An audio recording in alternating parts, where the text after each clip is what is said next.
Cheguei! Bom dia! Olha como é que eu tô toda arrepiada hoje. Cheguei, hein? Tudo bem com vocês?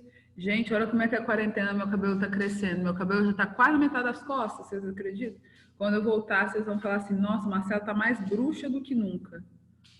Tudo bem com vocês? Bom dia, bom dia, bom dia, bom dia, bom dia! Sextou! Bom dia, Ana Clara, que está fitness correndo também, que nem que eu. Elô, bom dia, deixa eu ver sua cara. Monique, deixa eu ver sua cara. Gente, deixa eu ver a cara de vocês, pelo amor de Deus. Vamos, só um pouquinho. Coloca presente lá. Deixa eu ver vocês. Bruno Fazendeiro. Nossa, Bom dia, Bruno. Marcela. Bom dia, Júlia. Bruno tá tão fazendeiro nessa foto. Tá rico. Tá rico nessa foto aí, Bruno. Bruno só ligou a câmera e foi dormir, porque senão ele já tinha me respondido. Bom dia, Ô, Diana. professora. Não, porque eu mandei uma mensagem para Bruno pelo WhatsApp tem um mês. Até hoje ele não me respondeu. Tô entregando aqui mesmo, eu falo mesmo, acabou. Maria Clara, bom dia. Grita um bom dia na minha cabeça aí, Bom Maria. dia, Marcela. Tudo bom com você? Keilinha, boneca, tudo bom? Bom dia, Marcela. Ah lá, Tudo. Emmanuel. Emmanuel. E aquele cuscuz. Você tá comendo cuscuz? É muito Ah, você tá comendo cuscuz branco. Eu gosto do cuscuz nordestino, o cuscuz amarelo com ovo, eu gosto. Nossa, que fome. Jesus Cristo. Nossa, adoro. Meu Deus. Não é tão de boa o branquinho aqui. Passa a tigela pra gente fazer. Saiu uma coisa que eu não faço questão, doce. Monique, fala comigo, bom Oi, dia. Marcela. Bom Tudo dia. bem com você, minha filha? Tudo. Heloísa, me responde uma pergunta. Cadê Rafael, hein? Gente, Tá lá.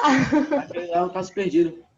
gente, e aquele, o Lucas, cadê aqueles meninos tudo? Não assiste aula não, né? Meu Deus. Eu atrasei um minuto que eu fui buscar o meu café. Vou fazer propaganda do meu café. Olha lá. Patrocínio do meu café, Cristo Rei Educacional. Amados, tia Marcela vai começar a aula diferente hoje. Porque a tia Marcela hoje ela tá um pouco assim. Ela tá um pouco mais que o normal hoje. Eu vou começar a aula com um poema, tá? Aí depois a gente volta a falar de regimes totalitários, que a gente tem que falar de Hitler, né? Para depois assistir o documentário. O documentário é segunda-feira, tá? Hoje a gente termina de falar de Hitler. Mas antes eu queria falar de uma coisa que está me coisando. Não tem quando uma coisa está te coisando? Vocês sabem, né? Quando uma coisa está te coisando muito. Hoje parei para pensar um pouquinho na saudade, porque ela me bateu forte. Me deu um tapa tão grande na cara. Me fez senti-la de uma forma tão presente que fiquei com saudade até do que ainda tenho e do que ainda nunca tive. Eu acho que não há qualquer sentimento que se assemelhe à saudade. Ela é tão chata, tão dolorosa, que outros idiomas nem se atrevem a tê-la em seu vocabulário. Não querem nem traduzi-la. Sentir saudade é um misto de o que poderia ter sido com o que nunca vai acontecer. Ela, amargura, nos faz querer transportar para outra dimensão, outro tempo. Aliás, por falar nisso, uma máquina do tempo seria muito bem-vinda. Já pensou? Você sentir saudade de alguma coisa ou de alguém, aí você entra numa máquina e num instante você está lá, matando essa saudade. O problema é que nem sempre o que ou de quem sentimos falta sente o mesmo por nós. E é aí que ela dói mais ainda. Sabendo que não há nada o que possamos fazer, temos apenas que aceitar com a falsa conformidade de que o tempo cura tudo. O tempo é o senhor de todos os males e com ele a saudade também vai passar. Mas ela, a saudade, talvez seja um dos poucos sentimentos que aumentam com o passar do tempo e, ao contrário do vinho, ela fica cada vez pior. Quanta saudade você sente hoje de quem você deixou ir embora por orgulho? Quanta? Pela simples falta de dizer, espera um pouco, não vá, eu preciso de você. E este mesmo orgulho é responsável por sentirmos saudade de quantas pessoas? Às vezes eles estão a um palmo de distância, mas a nossa vaidade não nos deixa dizer o quanto são importantes. Aliás, sabemos nós o quanto somos importantes para um outro alguém? Sabemos? O tanto de tempo que passamos pela cabeça de uma pessoa que nos queria mais perto. Às vezes, nem imaginamos o quanto somos essenciais para a vida do outro. Você já imaginou que quando você está assistindo TV ou fazendo alguma coisa banal, alguém daria tudo para ter você do lado? Neste exato momento, pode ter alguém suplicando para Deus um abraço seu, uma chance de sentir o seu cheiro, o seu calor, ouvir a sua voz, ou simplesmente ver o seu sorriso.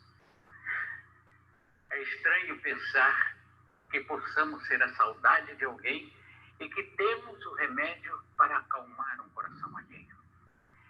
Seria tão fácil se tivéssemos essa lista impressa em nossas mãos.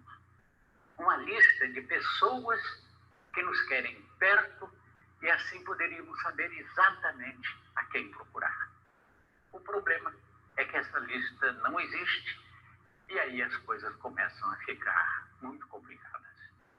Sabemos que somos remédio, mas não sabemos para quem.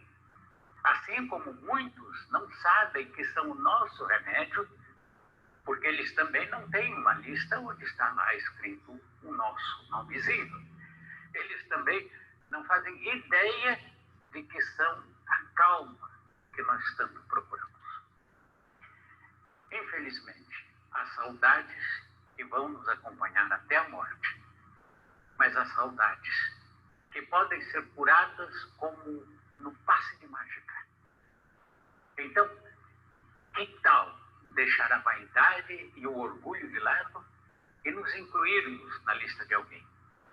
Ligar para matar a saudade, mostrar o quanto sentimos a falta e valorizar a quem amamos. Amar não é pecado. Demonstrar amor não é fraqueza. Somos fracos quando deixamos a saudade nos corroer por medo de dizer que amamos.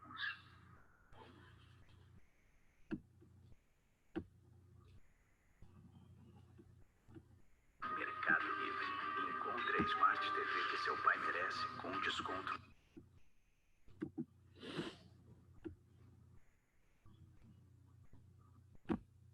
Gostaram do poeminha? Pesado, né? Não, na verdade, ele não é pesado, não. Ele é bem leve. Ela é refletivo, para você refletir. É, para refletir. Eu tenho 38 anos de idade e 33 anos, não, 35 anos de escola, né? Porque eu entrei na escola com 3 anos de idade e até hoje eu não saí da escola. Eu nunca fiquei tanto tempo longe dos meus alunos. São 19 anos de docência. A primeira vez que eu entrei na sala de aula para dar uma aula, eu tinha 19 anos. Faltavam 6 meses para eu fazer 20 anos. E de lá para cá, sempre foi uma vida muito corrida. Eu trabalhei na zona rural, eu fui coordenadora de escola, já exerci algumas funções, mas a maior parte do tempo foi de chão de sala de aula durante 19 anos. E todas as vezes que uma amiga aposentava e a gente fazia uma festa, e aí depois ela voltava para dar aula, eu falava assim para elas: ô gente, pelo amor de Deus, no dia que eu aposentar, eu não volto para a escola nunca mais na minha vida, não. Pelo amor de Deus, olha só, você ficou aqui já há 25, 30 anos, você está querendo mais o que aqui? Eu não volto para a escola. Aí esses dias eu estava conversando com o Jonassi, né? Aí ele falou assim: eu nunca mais vou criticar a Kita por continuar dando aula aos 65 anos. Eu falei: olha só, se eu vou dar aula até os 65 anos, eu não sei. Mas que eu tô com uma saudade dolorida, eu tô. E eu não sabia, até semana passada, o porquê que eu tava com tanta saudade. Aí eu entrei em crise, sabe? Aquela crise assim de não queria malhar, e você sabe que eu malho todo dia, que eu tenho aquela disciplina toda. Eu não queria sair, eu não queria falar com ninguém. Aí entrei sim num buraco mesmo. Aí um amigo meu virou para mim e falou assim: não, mas você tem que tentar entender o porquê que isso está acontecendo, porque você sempre foi forte e tal, né? Mas eu descobri que eu sempre fui forte porque as pessoas sempre falavam para mim que eu tinha que ser forte o tempo todinho. Então, eu nunca me dei tempo para sofrer nada. Eu não sofria a morte das pessoas, eu não sofria perdas, eu não sofria... Eu não me permitia sofrer, sabe? Eu falei: meu Deus, por que eu não conseguia fazer isso? E aí eu fui entender que, na verdade, eu não conseguia fazer isso porque eu tinha uma âncora. Sabe aquela coisa que te segura, assim? Que não te deixa sair perdida? Que não te deixa ficar tonto? E eu descobri semana passada que a minha âncora era vocês. Eu descobri que sem escola, sem aluno, sem barulho, sem ter que sair de casa às 7 horas da manhã e voltar às 10 horas da noite, a minha vida não tem sentido, gente. E aí bateu uma saudade tão grande, tão grande, tão grande daquele barulho, daquela coisa toda. E aí que veio a resposta do porquê que isso tudo está acontecendo no planeta, sabe? E eu acho que isso tudo está acontecendo no planeta para que a gente possa valorizar o tempo que a gente tem com o outro e não valoriza. Então, já que é sexta-feira e que vocês terão aí dias com os pais de vocês, principalmente nesse final de semana, que é Dia dos Pais, eu sei que às vezes as relações são complexas, né? Eu, por exemplo, tenho uma relação muito complicada com meu pai, mas eu gostaria de pedi-los para esquecer de presentes, de consumo, de bem material e dar para os pais de vocês o que é mais importante hoje, que é tempo. Para que amanhã a saudade doa menos, porque existe saudade que a gente nunca mais vai poder matar, né? E eu acho que essa é a pior de todas as saudades, que é aquela saudade da pessoa que foi e que não vai voltar mais. Eu tô com saudade de vocês, eu tô com saudade da minha rotina e não tá fácil para mim viver com essa saudade assim. Eu pensava que ia ser 15 dias, 20, e já se passaram 150 dias e não existe perspectiva nenhuma de quando a gente vai voltar. E se a gente voltar, não vai ser como antes, sabe? Não vai ser esse novo normal que as pessoas querem que a gente aceite. Eu não sei se eu vou aceitar também. Esse negócio de não poder abraçar, de não poder, de ter que dar o cotovelo, de ter que vir tudo paramentado, parecendo que um ET vestindo aquele monte de trem. Eu não sei se eu vou conseguir, mas eu tô com muita saudade de vocês. Eu queria abrir a aula dizendo isso, que é uma saudade que está começando a doer já não é mais aquela saudade, estou com saudade, de quem fala assim. Eu brinquei com um amigo semana passada, ele falou assim: eu gosto tanto de você, eu falei: eu gosto de pipoca.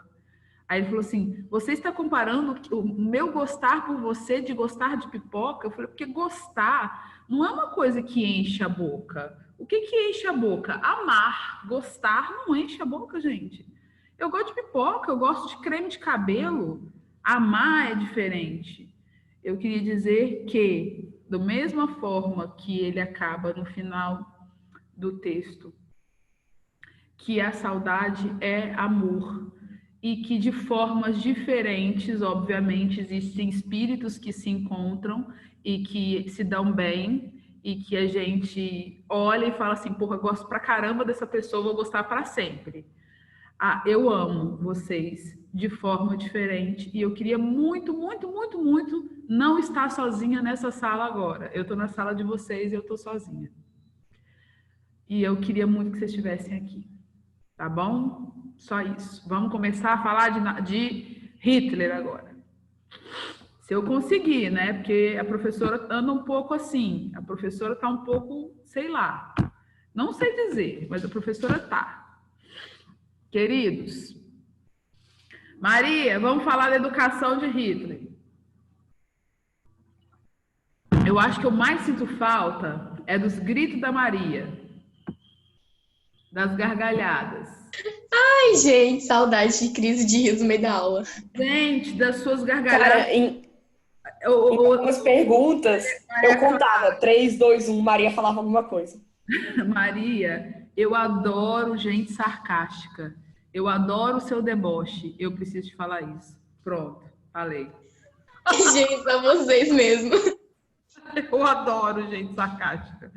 Maria Clara é o pessoa. Não, sério mesmo. Se tem uma coisa que me atrai a uma pessoa, assim, para ser amigo, obviamente, ou um homem, né? É quando ele é inteligente e sarcástico. Porque a pessoa sarcástica, ela é engraçada. Mas ela não é aquela engraçada que faz piada. É aquela engraçada inteligente. É desses que eu gosto. Vamos falar de educação na época de Hitler. Falamos, né, da ascensão dele. Falamos que ele usou a mesma estratégia que Mussolini, que é começar a revolução pela base. Então, ele começou ali pela educação. E eu trouxe uma frase da apostila dele também para poder ajudá-los a entender, tá bom? Olha só. O povo alemão hoje destruído, morrendo, entregue, sem defesa aos pontapés do resto do mundo, tem absoluta necessidade da força que a confiança em si proporciona. Eu vou parar aqui. Tem absoluta necessidade da força que a confiança em si proporciona. Isso é nacionalismo, tá, galera? Todo sistema educacional deve ter como objetivo dar às crianças de nosso povo a certeza de que são absolutamente superiores aos outros. Nós paramos aí, né? Nós paramos a aula passada aqui. Uma frase extremamente forte, etnocêntrica, dolorosa, e que usavam crianças para isso. E aí eu lembro de dois filósofos. Eu lembro de Rousseau e lembro de Thomas Hobbes. Primeiro eu vou falar de Thomas Hobbes, né? Porque Thomas Hobbes, se tivesse vivido em 1922, ele ia ser amigo de Hitler, né? Porque ele achava que precisava de um Estado forte para defender, aliás, para impedir com que as pessoas se destruíssem. Por isso ele defendia o absolutismo. E o fascismo é totalitário, ele é absoluto. E aí, quando termina essa frase, assim, dar às crianças, o nosso povo, a certeza de que são absolutamente superiores aos outros povos, eu lembro de Rousseau, quando ele diz que todo mundo nasce bom e puro e é a sociedade que o corrompe. Olha o poder da escola, meus amados. Olha o poder de uma propaganda. Olha o poder de um texto. Olha o quanto que isso pode transformar um ser humano. Porque se você repetir 1000 vezes na cabeça de uma pessoa essa frase, ela vai aceitar. É a mesma coisa de uma mãe que tem um filho único e cria ele assim: ai, meu príncipe, você é tão perfeito, meu príncipe, você não tem defeito nenhum, olha como que você é lindo. O menino tá fazendo tudo errado, tá todo estrambelhado, ela não vai corrigir, ela vai dizer assim: ai, tá tão bonito, tá tão lindo, tá tão perfeito. Não que a Marcela acha que você tem que, olha só, tá tudo errado, isso aí, vamos fazer esse negócio direito. Apesar de que eu sou esse tipo de mãe. Mas eu acho que a verdade, ela tem que prevalecer em todas as relações, inclusive de pais com seus filhos. Agora, imagina você pegar um material didático e ler uma frase dessa: olha, você é responsável, meu amado, pelo desenvolvimento deste país, que está entregue, que está destruído, o povo está morrendo, está sem defesa, ao pontapé do mundo. Você é a força para tirar esse país da merda. É isso que ele está falando aí. Você quem? Uma criança, gente. Uma criança. É a criança que está lendo isso e que vai ter que tirar o país dessa situação. Não é mesmo? Vamos para o próximo ponto.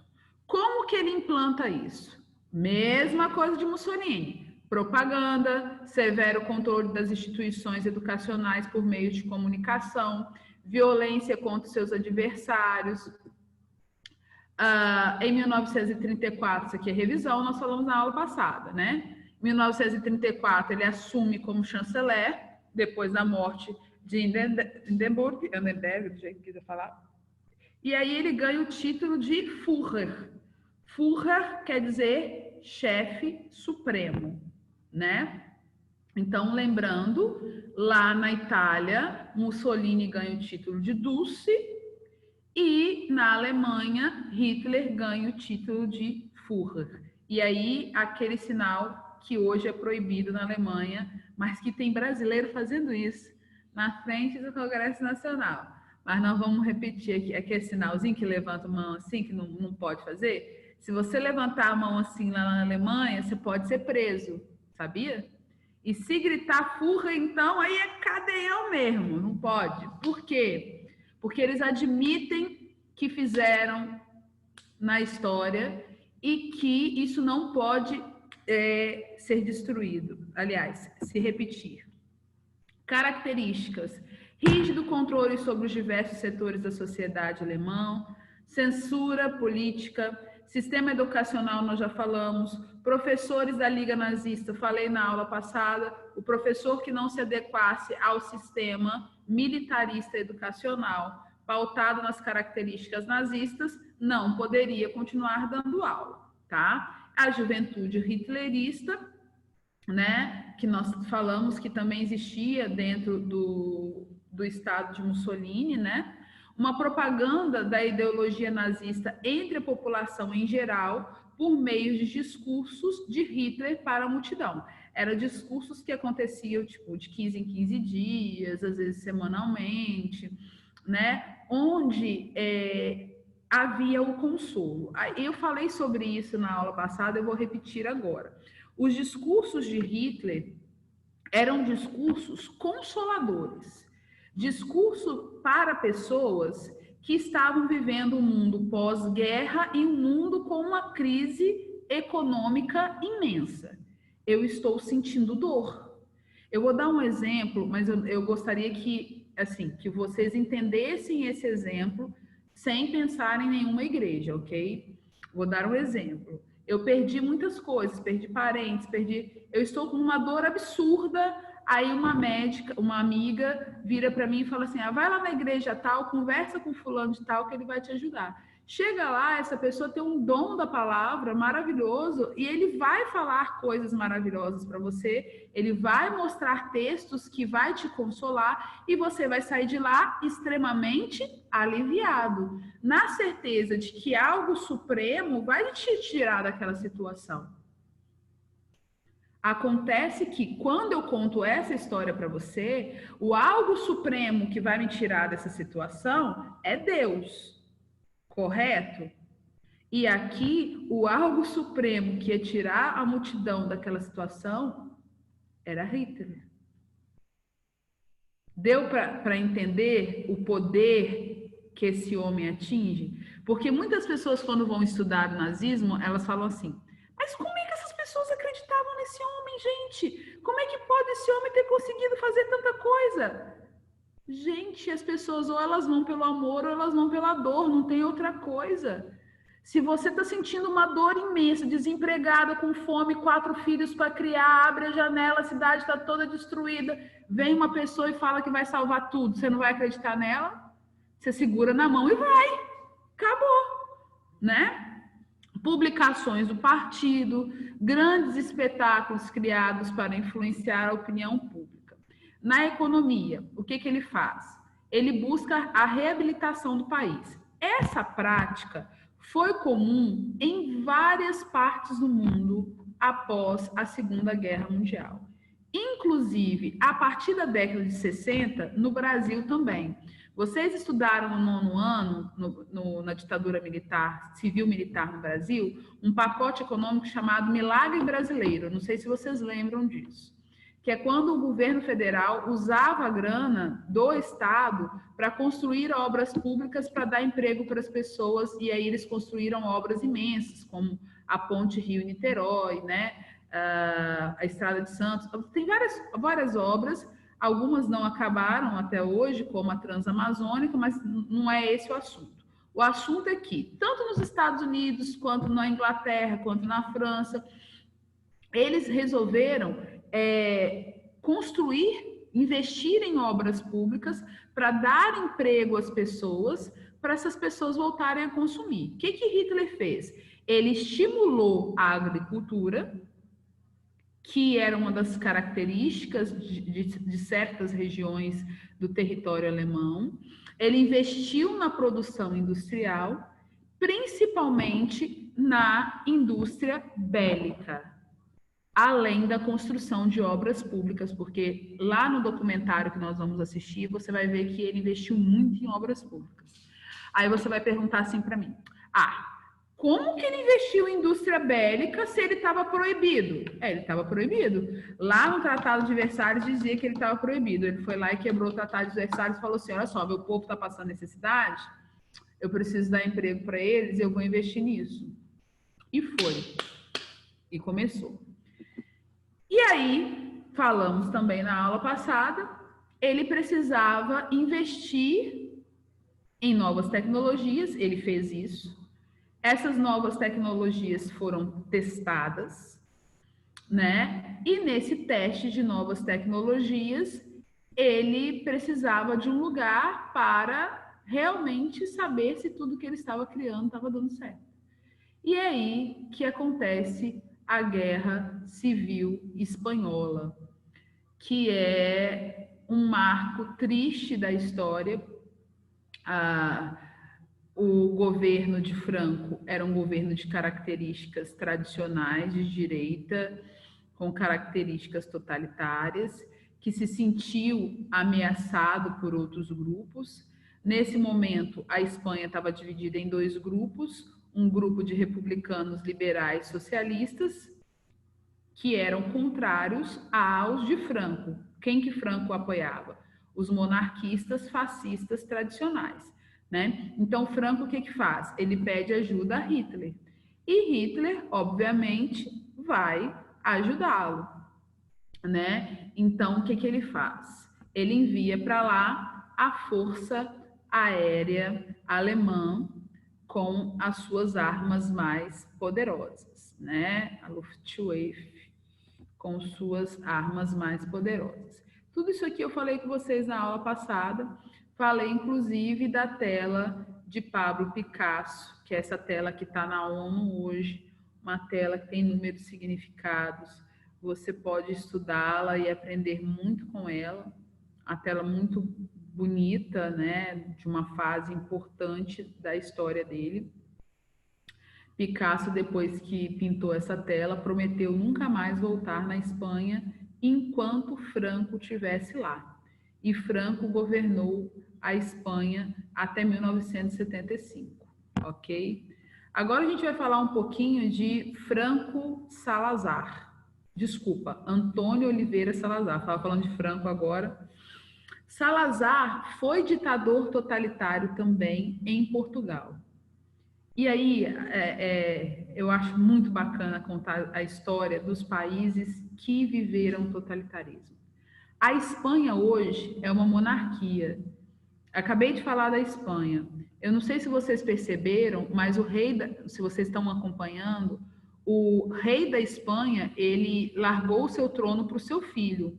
E antes de ontem, ele fugiu da Espanha porque ele está sendo acusado de corrupção. Vocês estão acompanhando isso?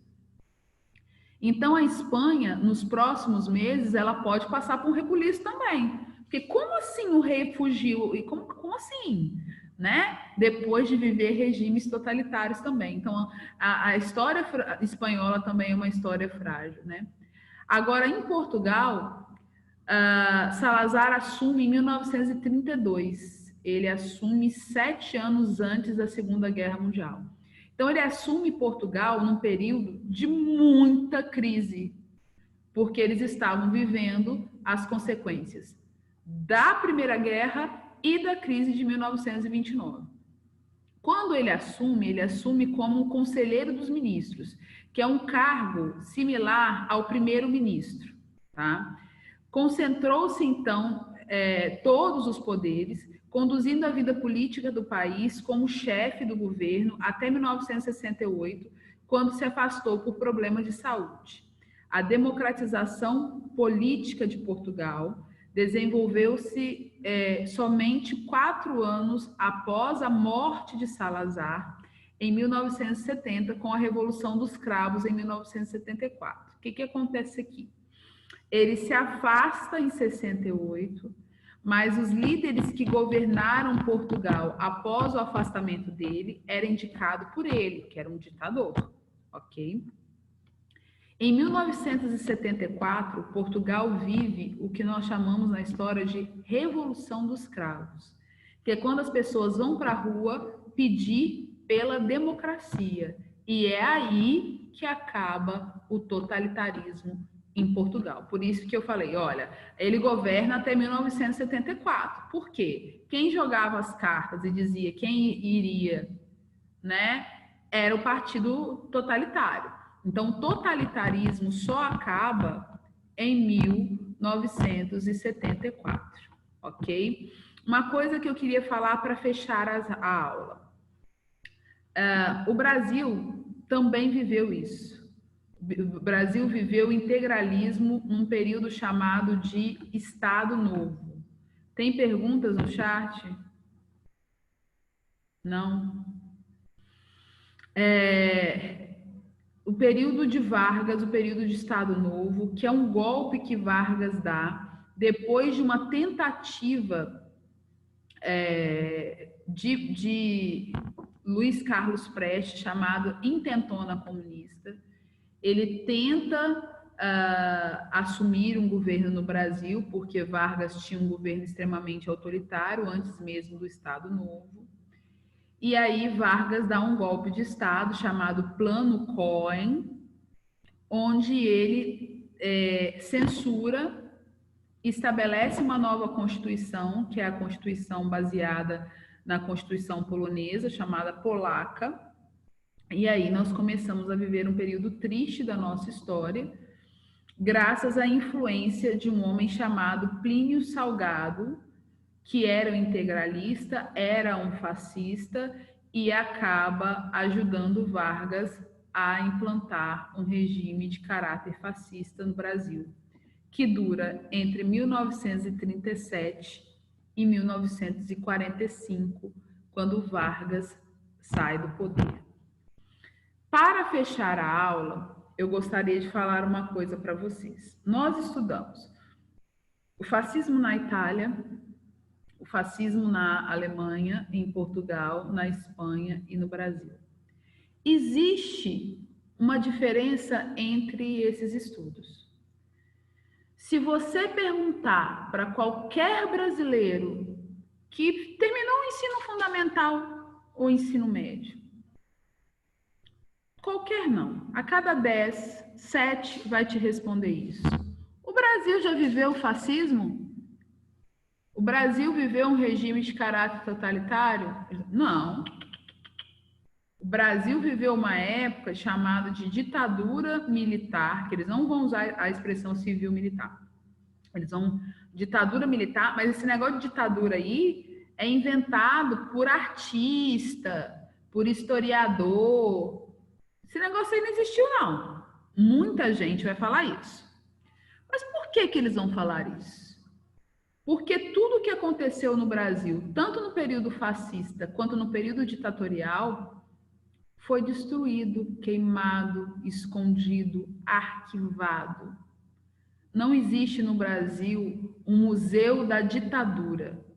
Não existe no Brasil um monumento que mostra a quantidade de pessoas que até hoje nós temos desaparecidas. Nós não temos no Brasil um monumento que mostra, por exemplo, um pau de arara, como que funcionava. Nós não temos no Brasil nada que nos faça lembrar que aqui já existiu tortura, sim, que Vargas entregou uma mulher grávida na mão de Hitler e que essa mulher morreu torturada numa câmara de gás, que é Olga Benaro. Não existe documento nenhum, não existe museu nenhum que mostra isso. Porque o Brasil faz questão de apagar a sua história. Agora, se você for ali no Interlagos, no Parque de Exposição, você vai ver que tem Rua Emílio Garrastazu Médici, Rua Figueiredo, Escola Castelo Branco.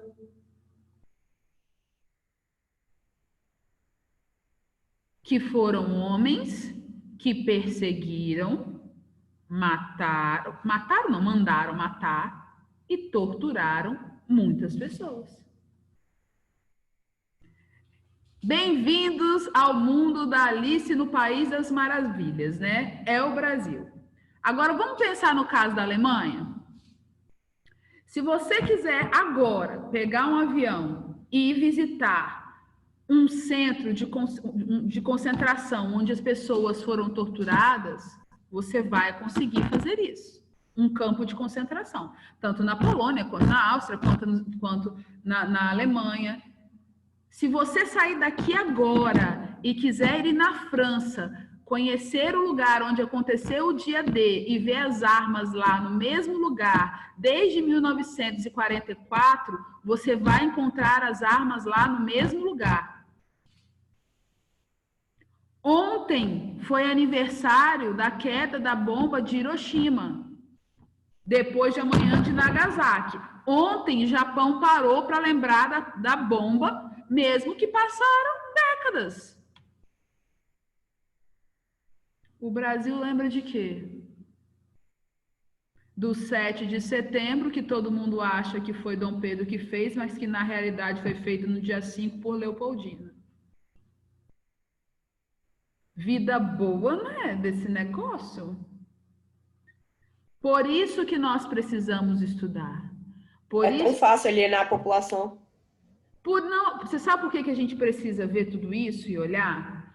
E mostrar que o Brasil... nós não temos o Museu da Escravidão, então tem muito brasileiro que acha que não existiu escravidão no Brasil. Nós não temos Museu da Ditadura, então tem muita gente que acha que não existiu ditadura no Brasil. Assim como tem gente que acha também que mulher não sofre no Brasil. Isso é coisa de feminista e esquerdista que fica na internet falando besteira. As mulheres não apanham. Os homens é que lavam as honras. Não é isso? É o que passa pra gente. Eu quero ver o dia que o Brasil vai fazer um museu de todas as mulheres que foram mortas pelos seus maridos, porque a gente corre muito mais risco dentro de casa do que fora de casa. Porque a gente vive com medo. É o que eu digo. Enquanto o Brasil se comportar dessa forma, nós corremos o risco de repetir a história. É isso que eu gostaria de dizer para vocês.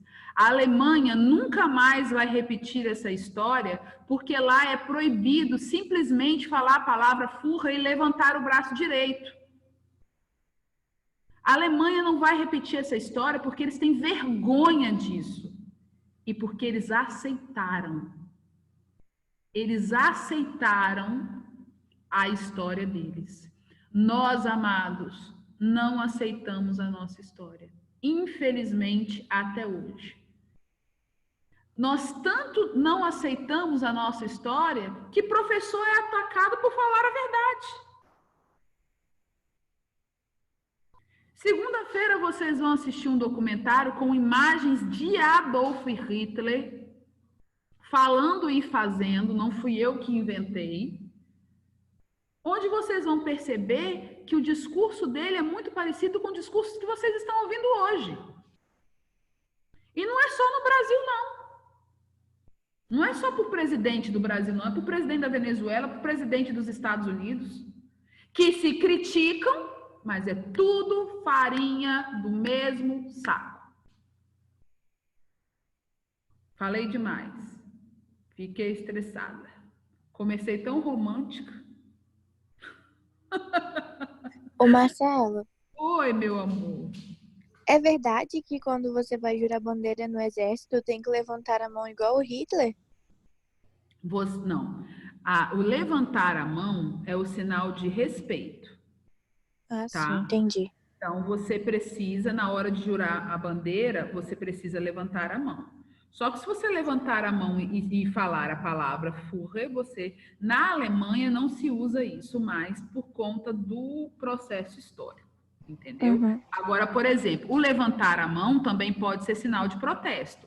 Vou dar um exemplo. O Marcelo, jogador de futebol do Brasil, cansado de ser chamado de macaco e de ver negro sofrendo e de todas as manifestações nos Estados Unidos, ele levantou a mão na hora do hino, mas ele levantou a mão fechando o punho assim.